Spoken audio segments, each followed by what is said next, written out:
About this webinar, I'm going to challenge conventional assumptions about innovation, leadership, and transformation.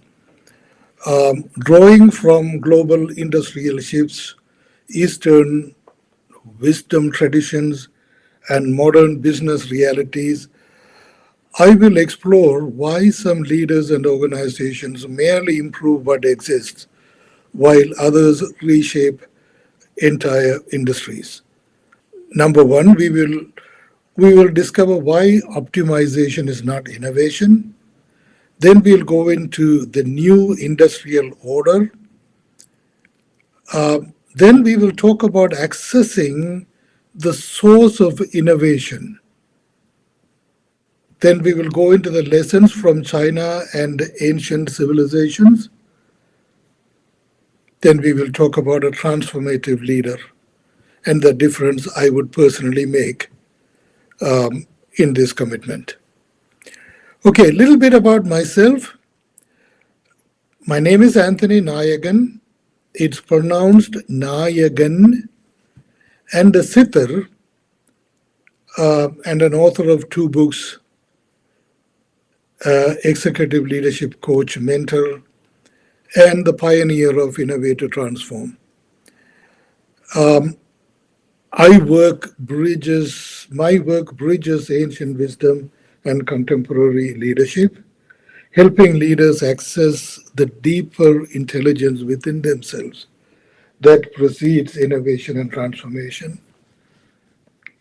I am an unconventional Christian, and I explore and integrate the profound mystical traditions and foundations across various traditions, including Christianity, Sanatana Dharma, and Buddhism. Okay, so that's a little bit about myself. So nice meeting all of you. See, 10 years ago, most of us looked at China and saw a factory, a place for cheap labor, cheap products, cheap copies. Innovation was assumed to belong somewhere else. Then something changed. Global power began to shift, and China faced a defining choice: keep getting better at the game designed by others, or change the game itself. They chose the second path. Today, China is not merely manufacturing products, it is shaping industries. Electric vehicles, automobiles, advanced batteries, robotics, railways and infrastructure, consumer electronics, aviation. Entire sectors are being transformed by new assumptions, new capabilities, and ambition. Which raises an uncomfortable question for all of us. How did a nation once dismissed as an imitator became a force that competitors now struggle to keep up with? What China demonstrated is something far more important. Transformation begins when you stop asking, how do we improve what already exists? And start asking what we must evolve into. For more than 2 centuries, industrial success was defined by efficiency. The winners manufactured faster, scaled larger, reduced costs, and increased productivity. The industrial age rewarded optimization, information age rewarded knowledge. But the next industrial order will reward transformation, not incremental improvement, not digital transformation, not restructuring, but radical transformation. The ability to create new realities rather than improving existing ones. Look around the world. Artificial intelligence is redefining knowledge work. China is redefining industrial ecosystems.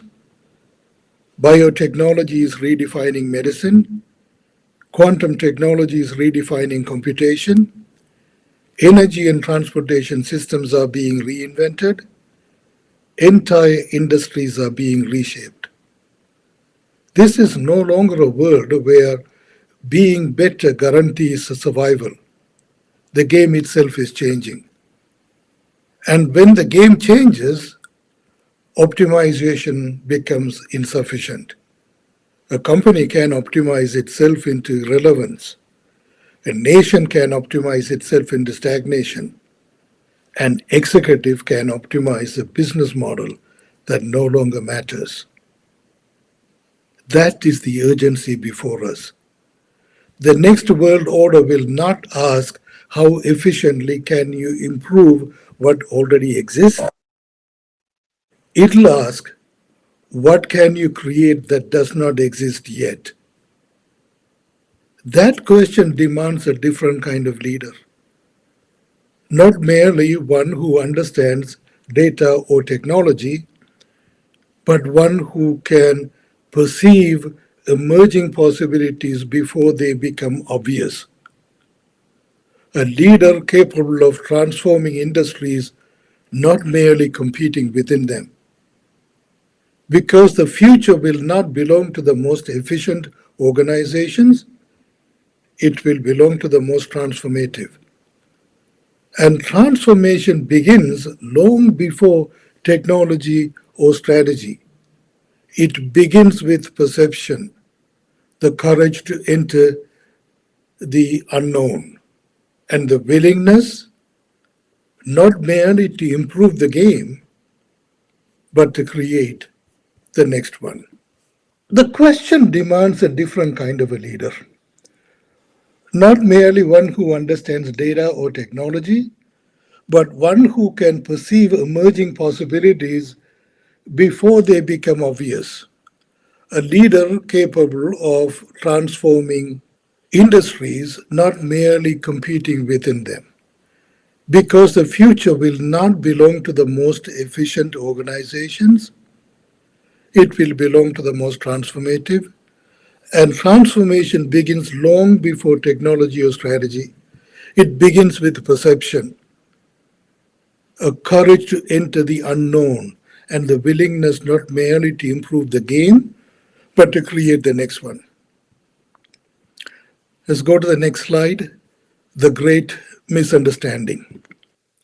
Most organizations proudly celebrate innovation, but what they often celebrate is optimization. A better product is not innovation. Faster process is not innovation. A cheaper solution is not innovation. A better version of what already exists is still what already exists. Innovation begins where optimization ends. It occurs when something that did not previously exist becomes a manifest. The automobile, cars, was not a better horse carriage. A smartphone was not a better telephone. Both created entirely new realities. That leads to an important question.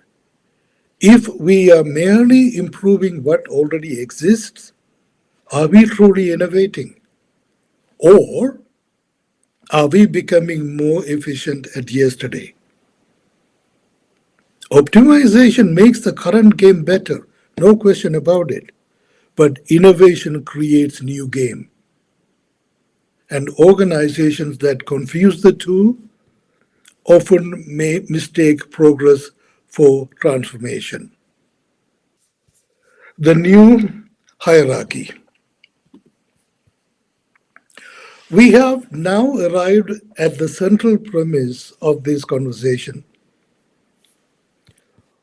Optimization is not innovation, and innovation is not transformation. Then where does transformation actually begin? Most organizations focus on the visible end of the process. They heavily invest in product systems, processes, technology, and performance improvement. Those activities are important, but they occur at the end of the creative chain, not at the beginning. What I'm proposing is a different hierarchy. At the foundation of this hierarchy is pure awareness, the ability to observe reality without immediately reducing it into conclusions. From pure awareness emerges what I call unmanifest intelligence. We will discuss all of these. Um, and that is intelligence that has not yet become knowledge, data, or ideas. From that source comes innovation. Innovation then becomes manifestation. And when those manifestations reshape industries, organizations, or societies, we call that transformation. And once transformation becomes established, optimization improves and scales it. Most organizations invest almost entirely in the last stage while neglecting the source from which every breakthrough originates. The question before us is not how to better manage what is already visible. The question is whether leaders can learn to access the source from which the next reality emerges. Because the leaders who understand that source do not simply improve the future, they help create it. See, having established the hierarchy, let us examine why most organizations find it difficult to move beyond optimization. Modern education, business, and management systems are exceptionally effective at studying what has already become visible: data, knowledge, processes, models, systems. These are fruits of intelligence. They are valuable because they can be measured, analyzed, replicated, and improved. But there is an important limitation. When our attention is focused exclusively on outcomes, we become increasingly skilled at improving what already exists. We become experts in the fruit while remaining largely unaware of the seed. See, the seed represents the source from which new possibilities emerge. It is the origin of innovation before innovation becomes visible. Every breakthrough, every industrial shift, and every transformative idea exists first as a potential before it appears as reality. The challenge for leaders is that potential cannot be managed the same way we manage outcomes. It must first be perceived. This is why organizations often become trapped in cycles of continuous improvement while struggling to create genuinely new realities. They are studying yesterday's manifestations while the next opportunity is still emerging beneath the surface. Transformation requires both capabilities. We must understand the fruit, but we must also learn to recognize the seed. Because the future is not created by endlessly refining yesterday's success, it is created by perceiving the possibilities that are seeking to emerge today, now, in the present moment. Before we go any further, I want to make an important distinction. Everything that drives modern organizations, whether it's data, matrix, knowledge, systems, policies, products, technologies, is intelligence that has already taken form. I call this manifested intelligence. I'm going to use the word manifested and unmanifested, and as we go along, you will intuitively know what it is. See, a manifested intelligence is visible, it's measurable, it's transferable, and incredibly valuable. Without it, we could not build companies, scale industries, develop technologies, or manage complex societies. The modern world runs on manifested intelligence. The challenge is not that it is wrong. The challenge is that it is often mistaken for the source intelligence itself. A strategy is not the source intelligence. A product is not a source intelligence. A technology is not the source intelligence. They are expressions of intelligence. The distinction may appear subtle, but it changes how leaders approach the future. When we focus exclusively on manifestations, our attention naturally gravitates towards management, measurement, improvement, and control. Those activities are, of course, essential, but they occur after intelligence has already taken form. My purpose today is not to examine the forms. See, most executives spend their entire careers doing that. My purpose is to explore the intelligence that exists before it becomes data, knowledge, product, systems, or strategy. Because once leaders understand the relationship between the source and manifestation, they begin to see opportunities that remain invisible to those focused only on outcomes. That understanding becomes the foundation for transformative leadership. The limitation I'm referring to is not a failure of modern science, business, or technology. In many respects, they represent some of humanity's greatest achievements. The limitation lies in the way we have been trained to understand reality. The dominant approach we adopt is called reductionism. When we encounter a problem, we break it down into smaller parts. We analyze, we measure, we compare, we categorize, we define. This approach has produced extraordinary results because it allows us to understand, manage, and improve complex systems. But every methodology has boundaries. Reductionism excels at explaining what already exists.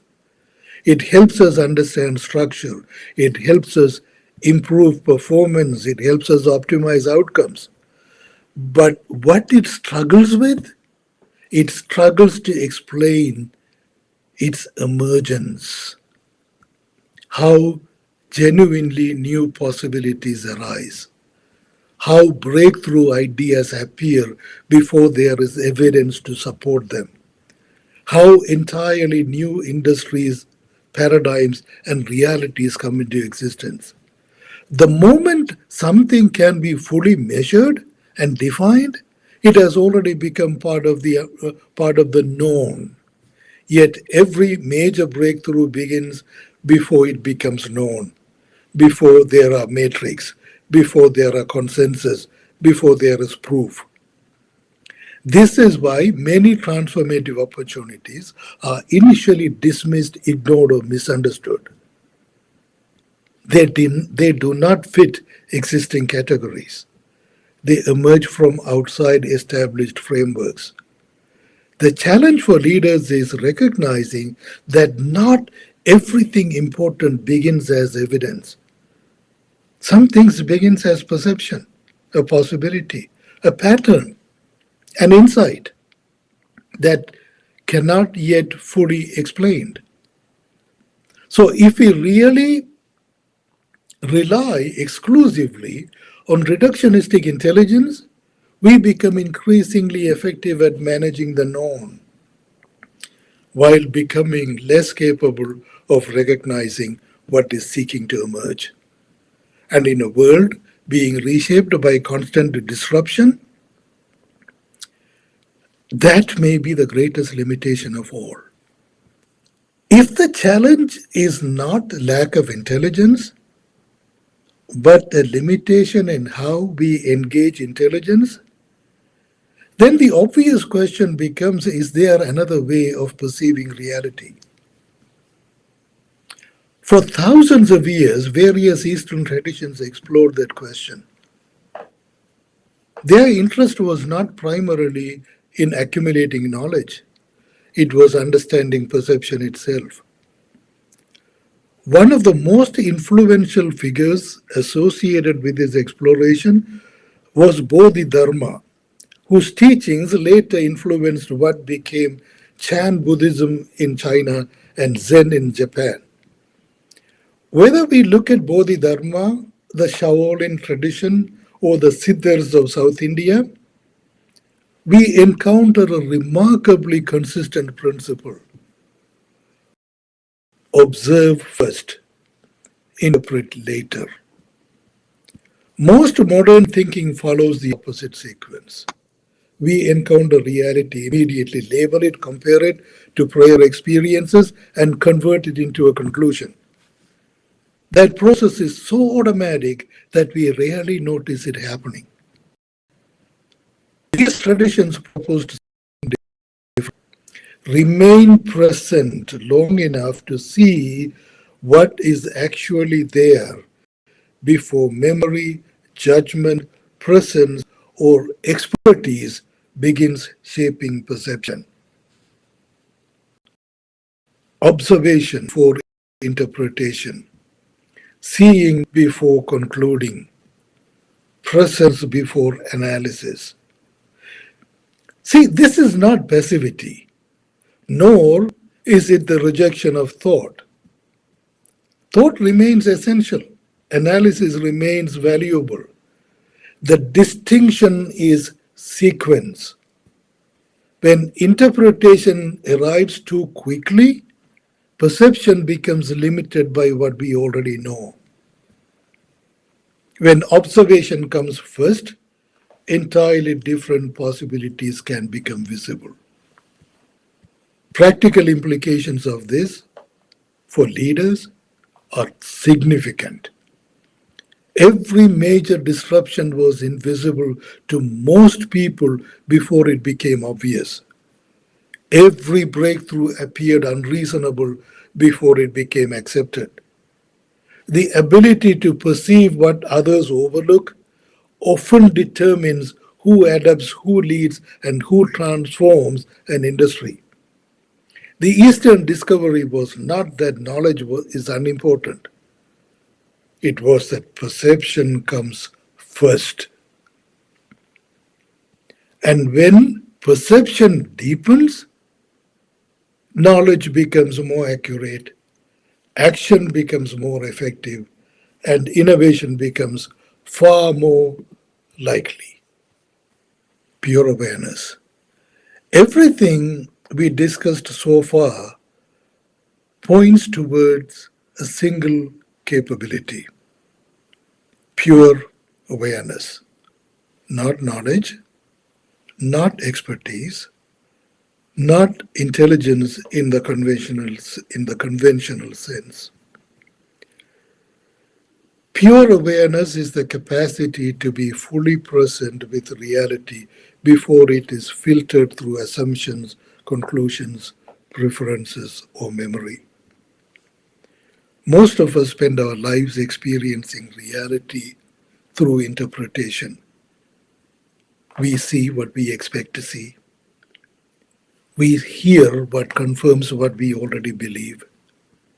We notice what fits existing mental frameworks. Pure awareness interrupts that process. It creates a moment of direct perception, a moment in which reality can reveal itself before the mind rushes to explain it. See, this is why traditions such as Siddhas and Zen practitioners and Shaolin monks invested so much effort in cultivating awareness. Their objective was not withdrawal from life. It was heightened engagement with life. The ability to perceive more clearly, to respond more accurately, to act with greater precision. History provides many examples of individuals whose perception seemed to run ahead of conventional understanding. Albert Einstein was one of them. They often recognize patterns, opportunities, and possibilities long before others could explain them. What distinguished them was not necessarily superior knowledge. Often it was superior perception. For leaders, this distinction is critical. The greatest opportunities rarely arrive fully formed. They appear first as weak signals, subtle patterns, emerging possibilities, and insights that cannot yet be supported by spreadsheets, matrix, or consensus. The leader who can perceive those signals early gains an extraordinary advantage. That is why pure awareness matters, not as a philosophy, not as a belief system, but as a practical leadership capability. Because before every breakthrough, before every innovation, and before every transformation, there is first the ability to see what others have not yet seen. Let's go into the unmanifest, the next slide. I call that the infinite potential before form. If pure awareness is the capacity to perceive more deeply, then what exactly is perceiving? This is what I call the unmanifest. The unmanifest is not an object. It is not a thing that can be measured, touched, or observed directly. It is a potential. It is a pure potential before it becomes form. Possibility before it becomes reality. Every creation begins there. Before a company exists, it was an idea, an unmanifest idea. Before a technology exists, it exists as a possibility. Before a strategy exists, it exists as an insight. Everything visible begins invisibly. Yet, modern organizations spend most of their time focusing on what has already become visible: products, markets, technologies, processes, results. Rarely do they explore the realm from which those things first emerge. The irony is that much of human experience already takes place in this invisible domain. Thoughts, for instance, are unmanifest until they are expressed. Imagination is unmanifest until it becomes action. Creativity is unmanifest until it becomes innovation. Potential is unmanifest until it becomes reality. We experience this every day, yet we often overlook its significance. The most valuable opportunities in business and leadership exist precisely in this state. They are present before they become obvious. They exist before they become measurable. They are real before they become visible.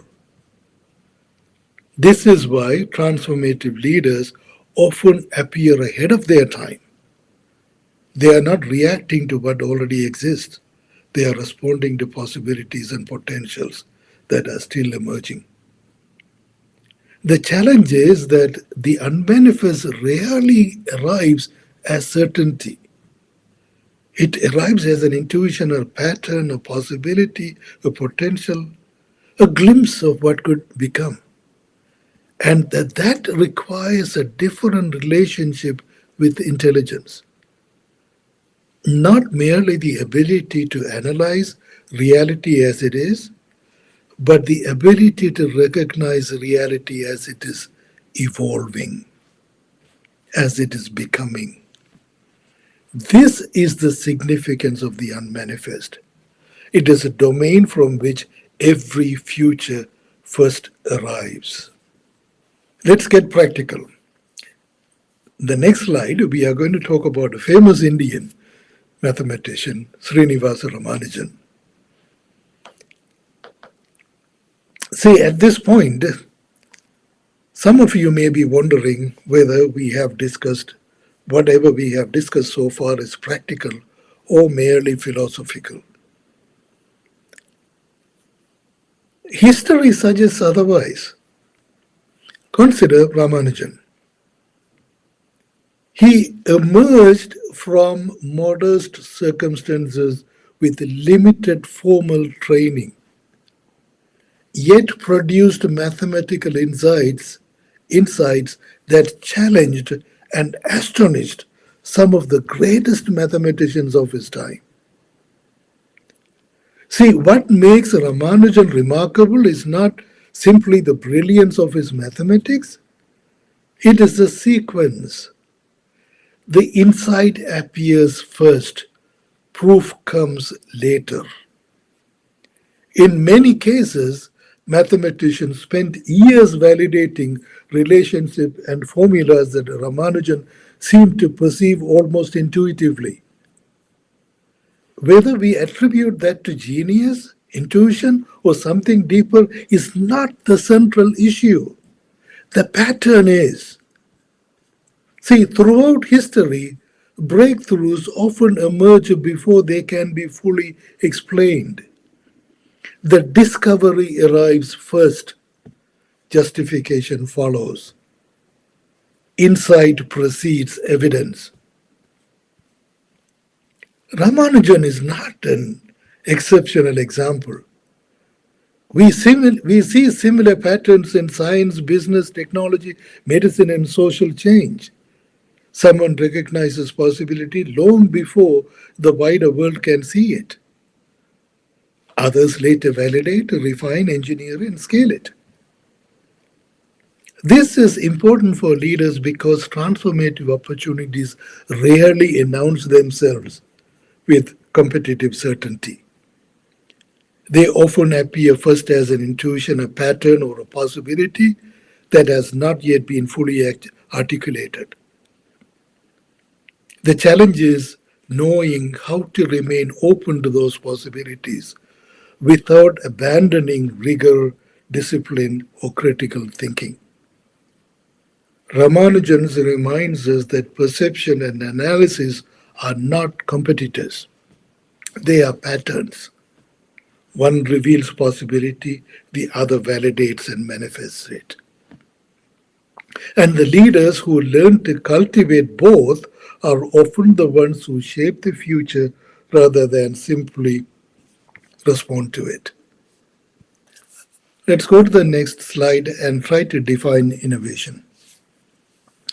Let us get close to the defining of innovation more precisely. Most organizations define innovation as improvement, a better product, a better process, a better customer experience, better business model. See, those informations and improvements are valuable, but they are not necessarily innovation. Innovation occurs when a possibility becomes a reality, when something that previously existed only as potential takes form in the world. This is why innovation cannot be reduced to execution alone. Execution manifests what already has been perceived. Innovation begins earlier. It begins the moment a new possibility becomes visible. Every transformative breakthrough follows this pattern. Someone sees a possibility that others do not yet recognize. That possibility is explored, refined, tested, engineered, and eventually manifested. Only then does the world call that innovation. Most organizations focus heavily on the latter stage of that process. See, it is essential, but they are not where innovation begins. Innovation begins with perception, the ability to recognize what is emerging before it becomes obvious, the ability to detect possibilities before they become opportunities, the ability to notice patterns before they become trends. This is why some leaders repeatedly create new markets, new industries, new realities, while others remain confined to improving existing ones. They are operating from a different starting point. Innovation, therefore, is not simply about solving today's problems, it is about recognizing tomorrow's possibilities. It is a movement from potential to manifestation. And every transformation we admire begins with that movement. It's transformation defined. Now that we have defined innovation, we can define transformation more clearly. Many organizations describe transformation as large scale change. These changes may be significant, but change alone does not necessarily constitute transformation. Transformation occurs when a new reality emerges, when a possibility that once seemed improbable becomes an accepted part of how people live, work, compete, or create value. That distinction matters. Organizations change constantly. Few truly transform. Transformation alters assumption, it changes behaviors, it redefines industries, it reshapes ecosystems. And once it occurs, returning to the previous reality becomes increasingly difficult. Consider how the smartphone phone transformed communication, or how the internet transformed commerce, or how artificial intelligence is beginning to transform knowledge work. See, these were not simply improvements to existing systems, they changed the environment in which those systems operated. That is the hallmark of transformation. It changes the game itself. This is why transformation cannot be manufactured through process alone. Processes can manage change.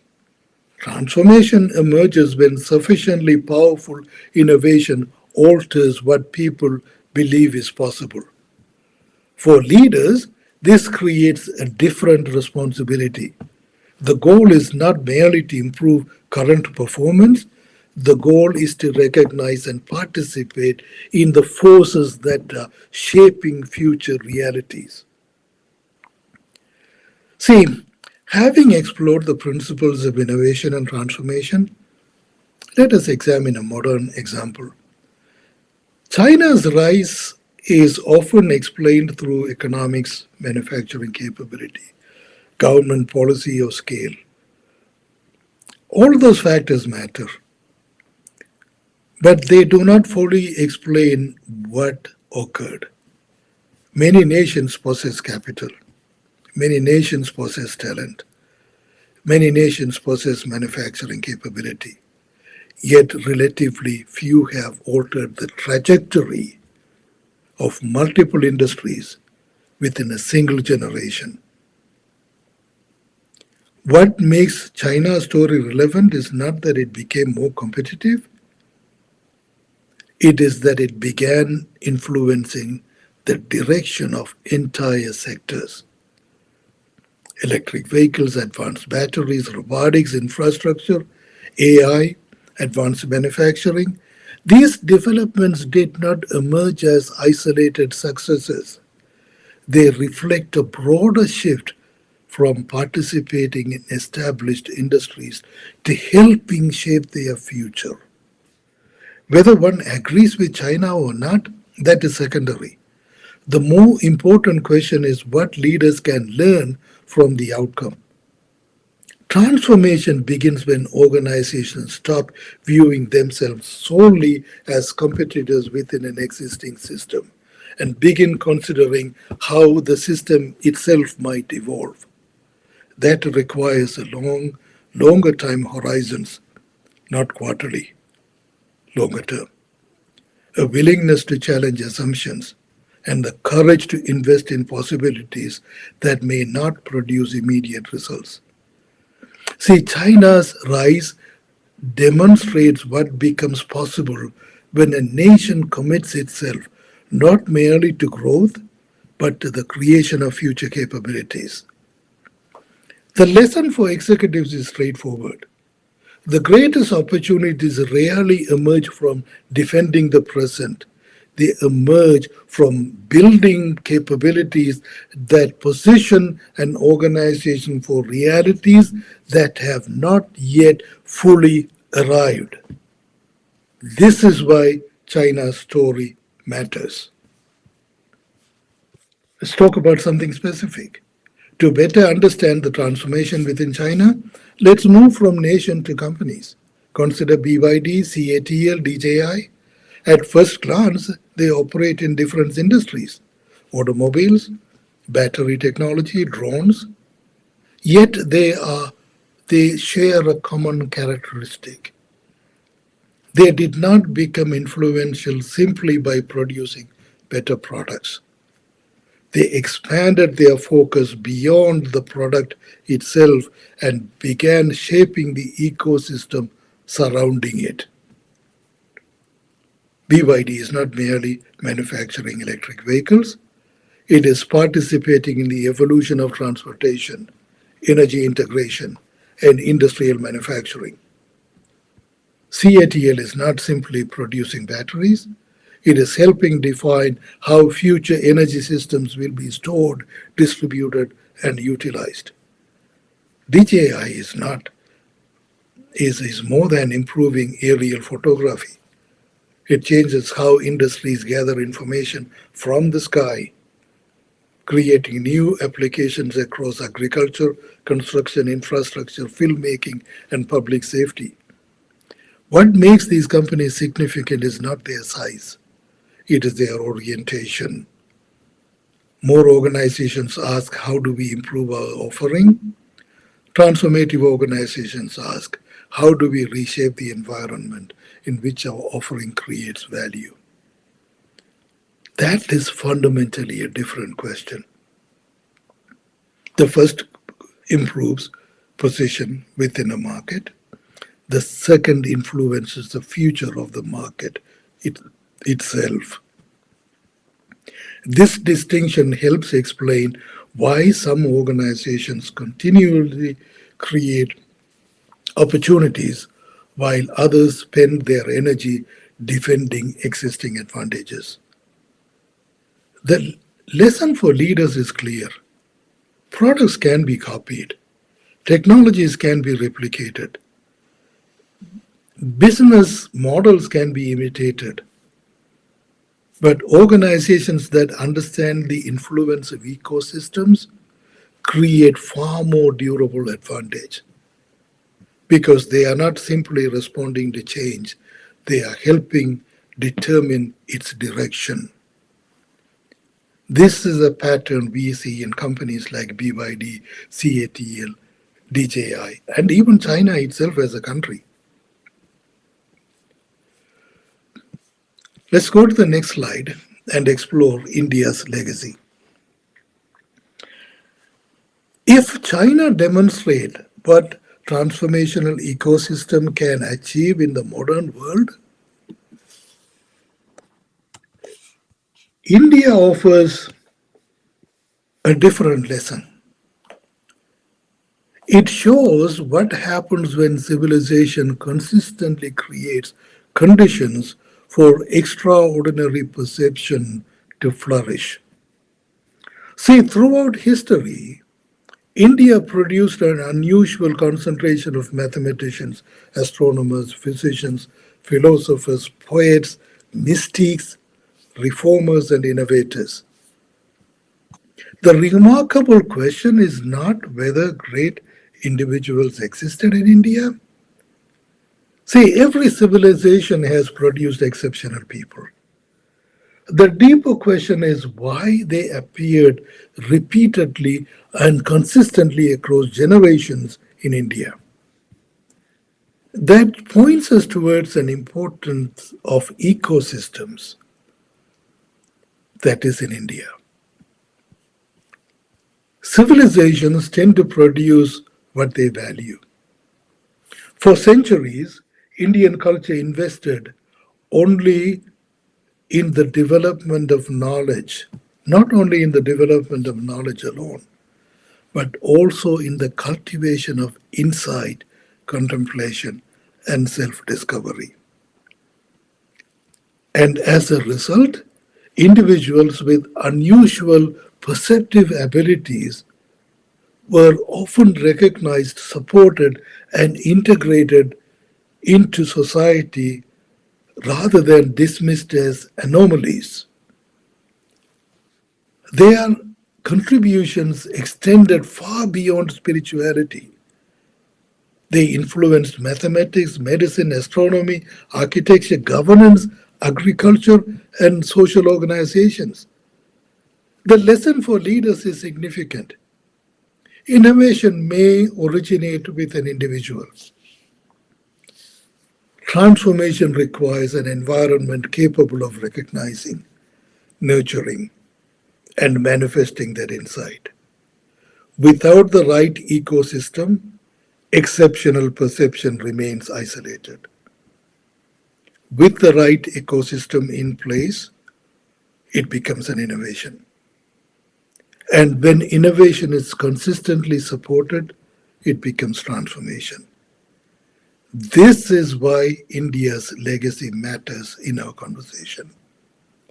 Not because it offers a model to replicate, but because it reminds us that transformative outcomes are rarely accidental. They emerge when people, institutions, and cultures create conditions, which I call ecosystems, in which new possibilities can be perceived, explored, and brought into reality. The question every leader, the question to every leader is simple. What kind of ecosystem are you creating?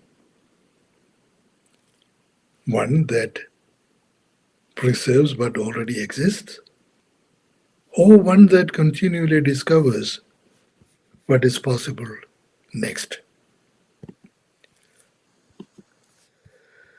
This brings us to what I believe is the executive blind spot. Most leaders are trained to measure outcomes: revenue, market share, margins, productivity.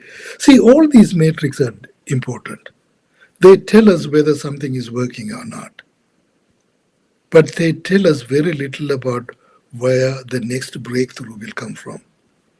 Metrics reveal results, they do not reveal emergence. By the time something becomes measurable, it is already visible. By the time it is visible, it's already part of the existing landscape. This creates subtle challenges for leaders. The more successful an organization becomes, the more attention is often directed towards managing current success.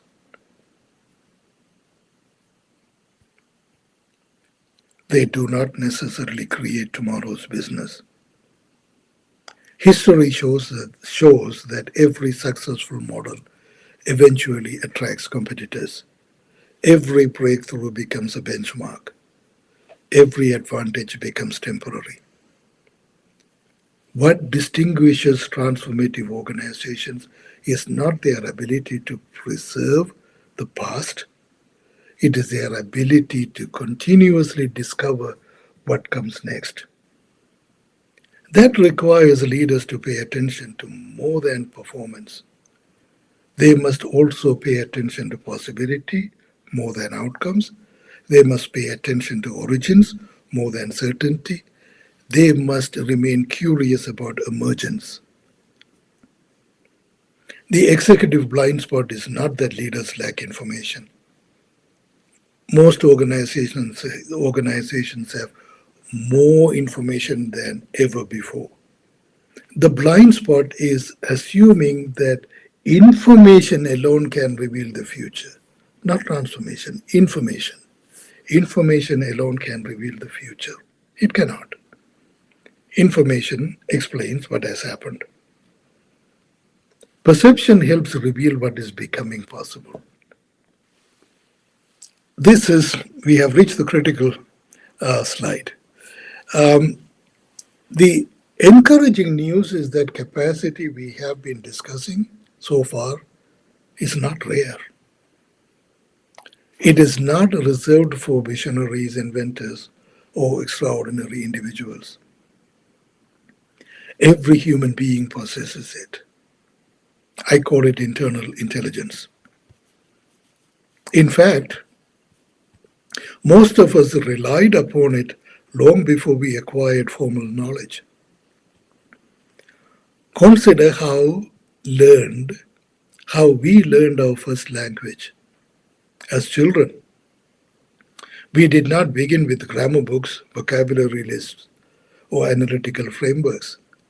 We learned through observation, immersion, experimentation, pattern recognition, and we absorbed meaning before we understood rules. The intelligence responsible for that learning process, is already present within us. See, the same thing occurred when we learned to walk, when we learned to communicate, when we navigated relationships to make sense of the world around us. Long before formal education entered our lives, an innate intelligence was already guiding our development. See, as we grew older, we naturally became more dependent on external forms of intelligence like education, experience, expertise, data, analysis. Yeah, these are valuable and necessary. But in many cases, they begin to dominate the very intelligence that made learning possible in the first place. The result is that many leaders become highly informed while gradually losing contact with their natural capacity for direct perception. See, no matter how you look at it, our learned intelligence, external intelligence, I call that, is far inferior to internal intelligence. Just consider one thing. Try to learn a second language, knowing all the techniques and all the strategies and all the frameworks and everything about learning a language now that you know it. Try learning the second language and see how long it takes. It's something that took you less than 2 years when you were an infant. See, that's how inferior it is. And that's how superior internal intelligence is. See, this work is not about rejecting expertise. It is about restoring balance. External intelligence helps us manage complexity. Sure. Internal intelligence helps us recognize possibility. One allows us to execute, the other helps us perceive. The most effective leaders learn to integrate both.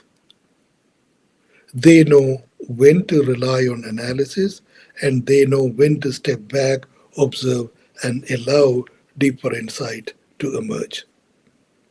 That is why I describe this process not as acquiring a new capability, but as rediscovering an existing one. Internal intelligence has been present throughout our lives. The challenge is not creating it. The challenge is learning to trust it, bring it back alive, and bring it consciously into the decisions that shape our future. And let's talk about how we do this. At this point, a practical question naturally arises. How do we move from concept to application? Over the years, I have observed that transformative insights tend to emerge through four distinct stages: witness, observation, synthesis, and execution. The first stage is witness. This is the discipline of becoming fully present without immediately trying to solve, judge, or interpret. Religions call this stillness. See, most of us are conditioned to react quickly. Witness requires something different. The willingness to pause long enough so that we can see clearly. The second stage is observation. Now, attention becomes more active. Patterns begin to emerge. Connections become visible. Questions arise naturally. Rather than forcing answers, remain still and allow understanding to develop through careful observation, uninterrupted by anything the mind has to do with it. The third stage is synthesis. This is where mind becomes active. This is where insight and experience begin to work together.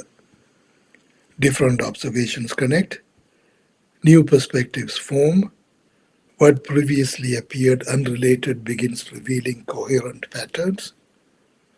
This is often where breakthroughs occur, not because more information was gathered, but because existing information was seen differently. Now comes the fourth stage, execution. Insight now becomes action, a decision, a strategy, a product, a policy, a new initiative. Execution is where value is created and results become visible. Most organizations spend the majority of their time here, and rightly so. Execution matters. But the quality of execution is heavily influenced by the quality of the stages that precedes it. When leaders rush directly to action, they often solve the wrong problem. When they invest time in witnessing, observing, and synthesizing, execution becomes more precise, more effective, and more transformative. That is why these four stages matter. They provide a practical pathway from perception to action, from possibility to implementation, from insight to transformation. Because transformative leadership is not simply about acting faster, it is about seeing clearly before you act. Let's talk about the framework. See, everything we discussed so far has focused primarily on the individual leader. The obvious question now becomes, how does an organization translate these principles into repeatable capability? This is where the Innovate to Transform framework becomes relevant. At its core, the framework recognizes simple reality. Organizations must excel at two very different activities simultaneously. They must manage today's success and they must discover tomorrow's opportunities. Most organizations are exceptionally good at the first. They execute, scale, govern, measure, deliver. Their activities sustain performance and create value, but they are not designed to explore uncertainty. They are designed to manage certainty. Transformation requires a complementary capability, a deliberate environment where new possibilities can be explored before they are judged, measured, or operationalized. That is why the framework begins with four sequential moments: perception, potential, innovation, and transformation. Perception identifies emerging possibilities, potential explores their implications, innovation converts, transformation occurs. The critical insight is that each stage requires a different mindset, different matrix, and different kind of people, and altogether different ecosystems. What succeeds in execution does not always succeed in exploration. What creates efficiency does not always create discovery. Organizations that confuse the two frequently suppress the very capabilities they hope to cultivate. The purpose of this framework is not to replace operational excellence, it is to complement it. It is to create two systematic pathways, ecosystems, through which emerging possibilities can mature and into transformative outcomes. Let's talk about the transformative CEO. Every organization eventually reflects the quality of the environment the leaders create. That is why transformative transformation is ultimately a leadership responsibility. Not because the CEO must generate every breakthrough idea, but because the CEO determines whether the conditions for transformation exist at all. Most organizations already have talented people. They have expertise, they have technology, they have resources. What they often lack is the environment, the ecosystem where emerging possibilities can mature into meaningful outcomes. This is where the transformative CEO plays a unique role. The primary responsibility is not to be the smartest person in the room. It is to be the architect of the ecosystems.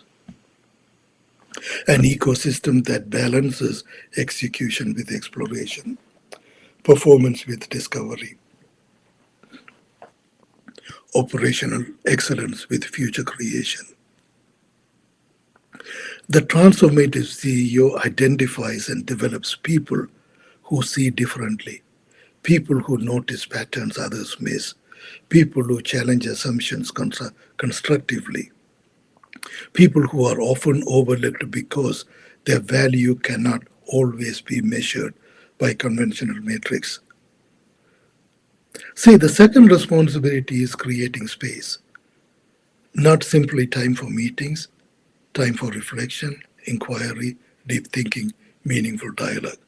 Every breakthrough requires room to emerge. Organizations that eliminate all space in pursuit of efficiency often eliminate discovery at the same time. The third responsibility is alignment. Transformation requires patience from boards, stakeholders, investors, and leadership teams. Not every valuable possibility can be evaluated using the same matrix applied to operational performance. The CEO must help the organization understand the difference. Finally, the transformative CEO must always remain a student, a learner. Curiosity must remain the stronger than certainty. Because the moment leaders become convinced that they already know what comes next, their ability to recognize what is emerging begins to diminish. The future belongs to organizations that can execute brilliantly while remaining open to new possibilities. That's the next slide. As we come to the end of this conversation, I want to leave you with one final thought. The future will not belong to those who possess the most information. Artificial intelligence has already begun changing that equation. The future will belong to leaders who can perceive what others do not see yet. Leaders who can recognize emerging realities before they become obvious. Leaders who can access possibilities before they become products, industries, or economies. Throughout this presentation and this conversation, we have explored a simple but profound proposition. Transformation begins long before strategy, long before execution, long before technology. It begins with perception, and perception can be cultivated. The challenge before us is not shortage of information. It is a shortage of leaders capable of accessing deeper levels of intelligence, perceiving emerging possibilities, and translating those possibilities into transformative outcomes. This is where my commitment begins. My commitment is not merely to help leaders make better decisions. My commitment is to help leaders develop the capacity for transformative perception, to help them access internal intelligence, to help them recognize possibilities hidden beneath conventional thinking, to help them establish transformational ecosystems within their organizations, to help executive terms, boards, and stakeholders create cultures and ecosystems where transformative innovation can emerge systematically rather than accidentally, to help organizations balance operational excellence with the discipline of future creation, to help leaders move beyond optimizing existing realities and begin participating in the creation of new realities. This is not a process of transferring information.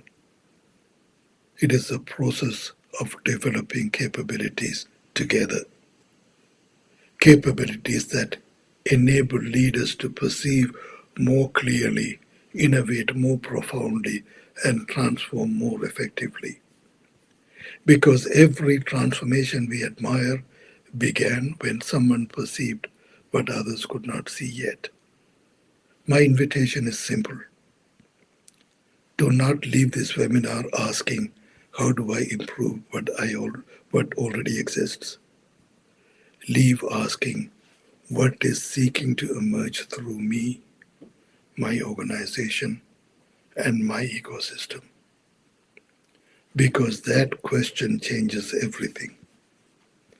And if you are committed to exploring it, I am committed to helping you, your leadership team, and your organization walk that journey.